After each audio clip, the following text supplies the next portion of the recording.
I feel so lonely, so empty. My heart yearns to be with my true love, but I know it can never be, for she does not exist in the real world. And so, I must make do with a replacement. Yakumo-chan, watashi wa anata no ai shitemasu.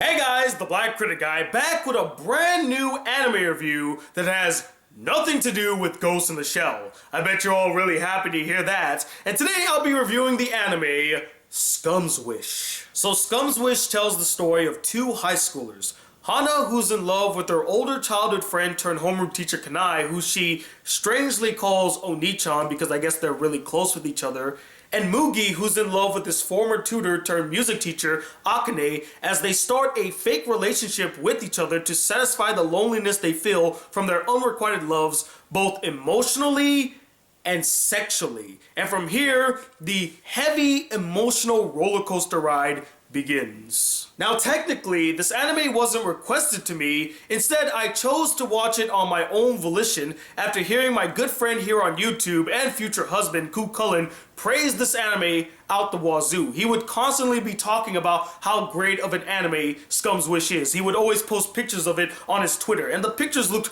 really gorgeous. And his excitement, his love for Scum's Wish got me very curious to check the anime out for myself. I said, you know what? If Ku loves it so much, I think I should give it a watch. Maybe I might love it as much as he does. And after seeing the anime, I have to concur with my future husbando. So what, pray tell, is so damn great about Scum's Wish? Well, let me tell you. First off, this anime undoubtedly has some gorgeous artwork. It's some of the most loveliest I've seen in an anime all year so far. From the serene backgrounds to the outright beautiful, picturesque drawings of the characters, it is a visual treat. I can't tell you how many times I screenshot a particular scene in this anime because of how freaking beautiful it is. And speaking of beautiful, the opening theme perfectly fits this anime. And not since Tokyo Ghoul and Parasite have lyrics resonated with me on such a level. It truly cut me deep, guys. And even without the words, the melody, even for its upbeat tempo, captures the melancholic tone of this anime. It is truly a fantastic song that can stand on its own. Even without the anime, it would still be a great song. And you should definitely listen to it. In fact, I'll put a link in the description to the song itself. Go hear it for yourself. The voice acting, no surprise, is excellent, as every performer captures the emotions of their characters. I mean, you feel the pain and sorrow just oozing from their voices. It's fantastic. The story, for the most part, is quite unique. Vastly different from most conventional romance anime, taking more risk and defying the status quo, which, in my honest opinion, is quite refreshing to see. This was undoubtedly the most sexually charged mainstream anime I've seen in recent memory. In fact, as I'm sitting here right now, I can't even think of another mainstream anime that addressed sex in such a casual fashion. And no, I'm not counting Akisora or Yosuga no Sora, as those anime were made with a specific group in mind, and they are technically hentai, so they're not mainstream anime. And you know what? I loved Scum's Wish for that.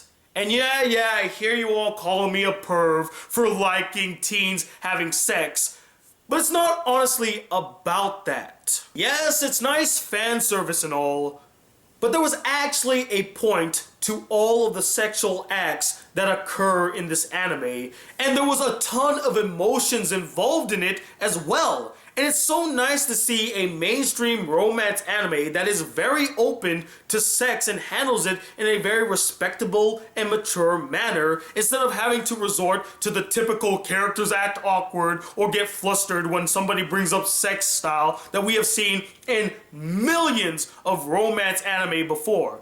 It's a very nice change of pace. Also, I loved how the story explored the themes of loneliness and, well, love. It's very relatable and tough to see, as the story does not take the rosy, romanticized approach to love like most romance anime. They explore the darker side to love, the cold harshness and debilitating loneliness that love can cause, especially when it's unrequited. And although it was quite painful, at least for me to see, it was masterfully handled and leaves a lasting impression. There are so many lines and situations presented throughout Scum's Wish that rocked me to my core, mainly because I could relate to nearly all of them.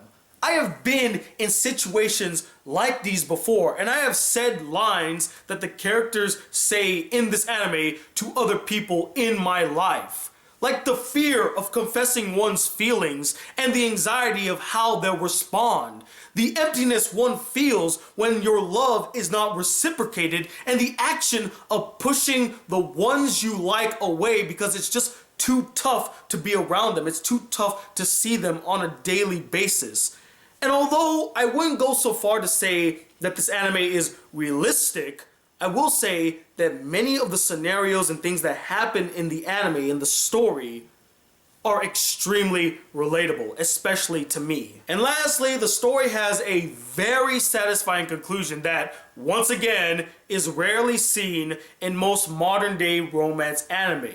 It was unique, poignant, touching, and surprisingly optimistic for an anime all about loneliness and unrequited love. And along with the story, the characters are also quite fascinating. Now, I know there's a bit of contention when it comes to Scum's Wish. A lot of people do not like this anime, and that's mainly attributed to its characters, as many of them are hollow, vain, and commit pretty despicable acts like emotional manipulation, sexual assault, and cheating.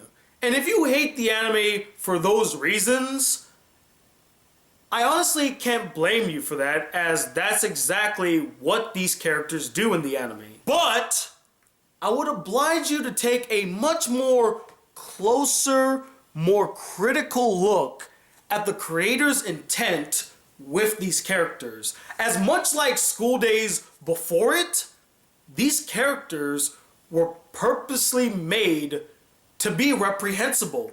They are bad by design to make a point. And with a story that explores the darker side to love, the characters will reflect this tone through their actions and behaviors. And it's not as though the anime hides this fact. I mean, it's called Scum's Wish for Jeeba's sake. I seriously doubt that it's gonna have characters that are overly positive, bubbly, and happy-go-lucky all the time. And the anime does not trick you into liking these characters like so many other romance anime before it.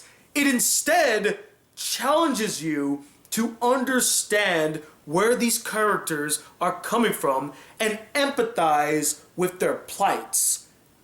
And I did just that. These characters are emotionally lost and damaged. They yearn for love and connection without fully understanding what it means to love or connect with someone beyond a physical level, which leads them to commit the heinous actions mentioned previously. And one thing that's so great and profound about the characters is that they are aware that what they're doing is wrong, and many of them feel very guilty about it.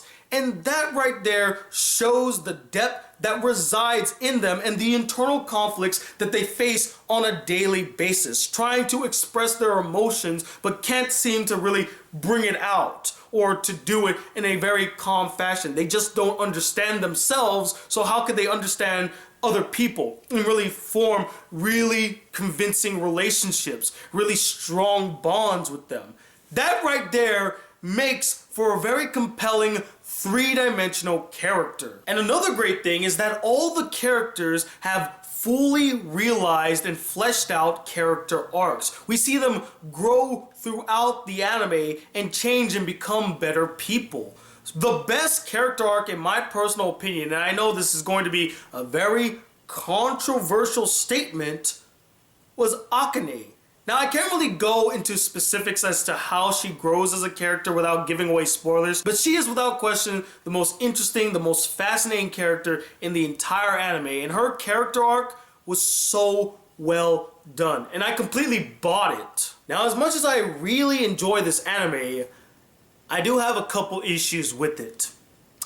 Sorry, Ku. First, as much as the characters were complex on an emotional level, they weren't very well-rounded characters, meaning that they didn't have any fascinating or worthwhile traits outside of their feelings and emotions for other characters. I mean, honestly, sit and think about it. What other worthwhile traits are worth mentioning about any of the characters in Scum's Wish?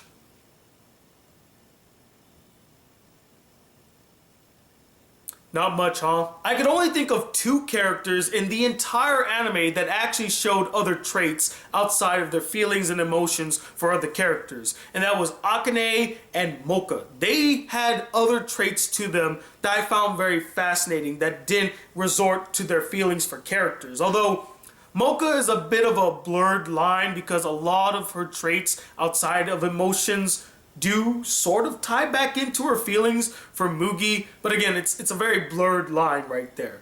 But you don't really learn much about these characters outside of their feelings. You don't get to learn if they have other interesting traits, if they have any ambitions, do they have any hobbies or things that they like to do outside of like being in relationships. Like, you don't really learn much about Hana as a character besides her feelings for her childhood best friend and how she's kind of forming feelings for Mugi, and she feels very threatened by Akane because she keeps intruding in her life and she tries to be like Akane in a sense. Other than that, there's not much to the character.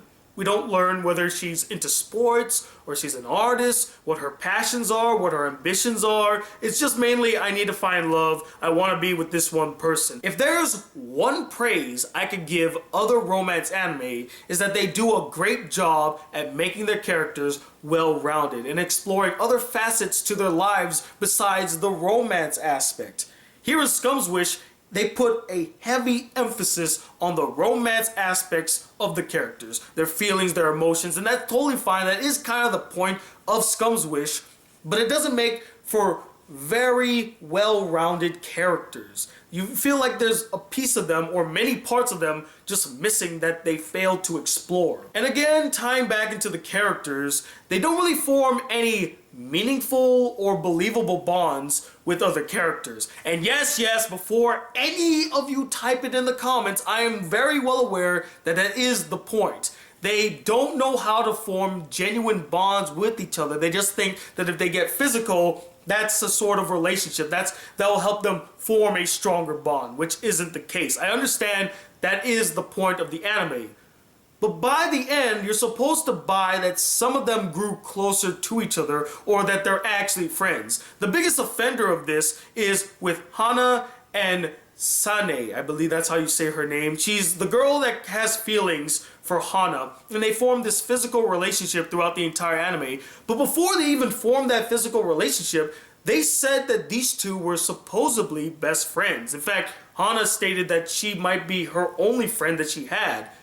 Yet I never felt like a friendship bloomed between them. I never felt like they had a strong friendship. And by the very end, I still didn't feel like they were very close, whether it be on a romantic level or on a friends level. And finally, the last issue I found with Scum's Wish deals with this character, Mocha.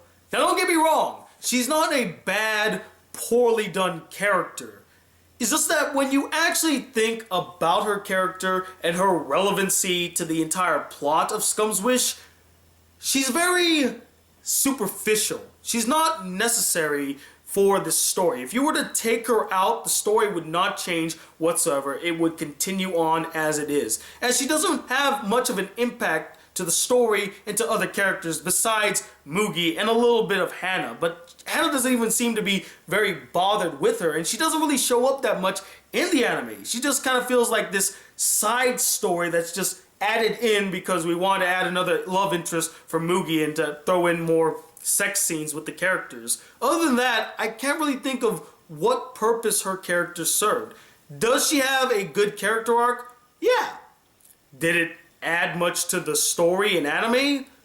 Nope. So overall, guys, despite a few issues here and there, I really got a kick out of Scum's Wish. It's the best romance anime I've seen this year so far, and it is definitely one hell of an anime, and I highly recommend that you guys go see it for yourselves and keep an open mind when you're watching the anime. It's gonna be really hard at first to really care and be invested in these characters, especially how despicable they act, but trust me, it's worth it. But as always, guys, I'm not the end-all be-all opinion when it comes to Scum's Wish. I would love to know what you guys thought about the anime as well. Did you absolutely adore it? Is it one of your favorite anime of the year? Is it one of the best romance anime you've seen in 2017? Or did you find it really boring and dull and you fucking hated the main characters? They were so despicable and unlikable you couldn't relate or connect with them.